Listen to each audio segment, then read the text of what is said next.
Chapter 3.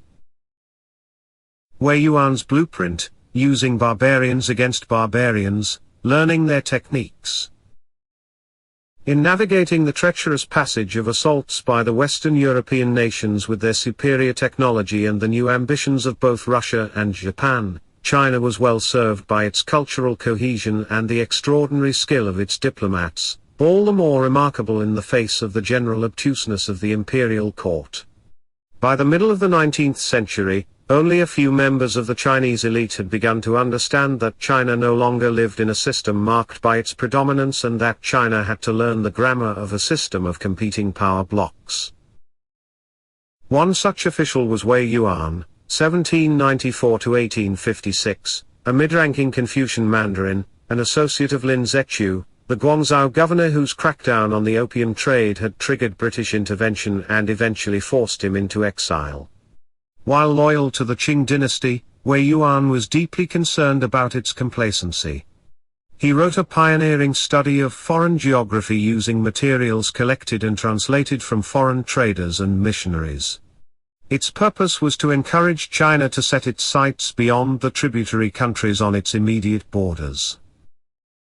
Wei Yuan's 1842 plans for a maritime defense, in essence a study of China's failures in the Opium War, proposed to apply the lessons of European balance of power diplomacy to China's contemporary problems. Recognizing China's material weakness vis-à-vis the foreign powers, a premise that his contemporaries generally did not accept, Wei Yuan proposed methods by which China might gain a margin for maneuver. Wei Yuan proposed a multi-pronged strategy. There are two methods of attacking the barbarians, namely, to stimulate countries unfriendly to the barbarians to make an attack on them, and to learn the superior skills of the barbarians in order to control them. There are two methods of making peace with the barbarians, namely, to let the various trading nations conduct their trade so as to maintain peace with the barbarians, and to support the first treaty of the Opium War so as to maintain international trade. It was a demonstration of the analytical skill of Chinese diplomacy that, faced with a superior foe and potentially escalating demands, it understood that holding fast to even a humiliating treaty set a limit to further exactions. In the meantime, Wei Yuan reviewed the countries that, based on European principles of equilibrium, could conceivably put pressure on Britain.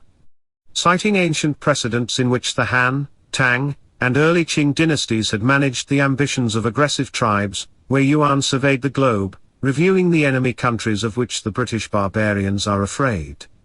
Writing as if the slogan "Let barbarians fight barbarians" were self-implementing, Wei Yuan pointed to Russia, France, and America in the West, and the Gurkhas of Nepal, Burma, Siam, Thailand, and Annam, northern Vietnam, in the East as conceivable candidates. Wei Yuan imagined a two-pronged Russian and Gurkha attack on Britain's most distant and poorly defended interests, its Indian Empire.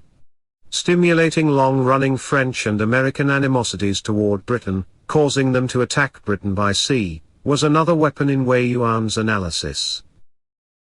It was a highly original solution hampered only by the fact that the Chinese government had not the slightest idea how to implement it. It had only limited knowledge of the potential allied countries in question and no representation in any of their capitals. Wei Yuan came to understand China's limits.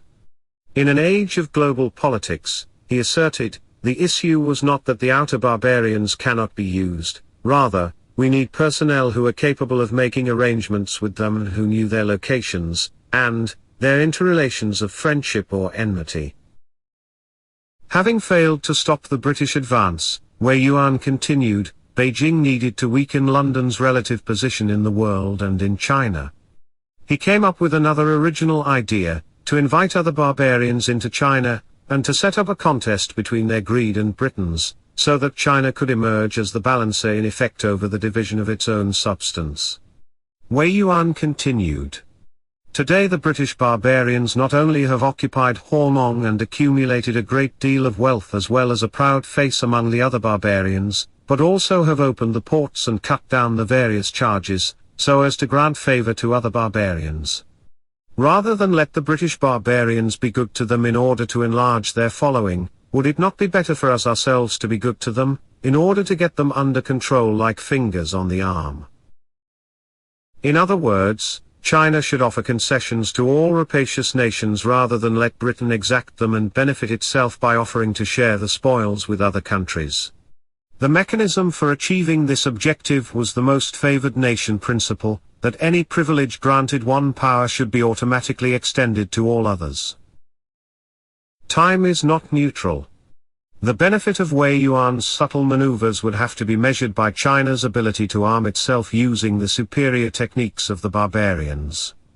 China, Wei Yuan advised, should bring Western craftsmen to Canton from France or the United States to take charge of building ships and making arms.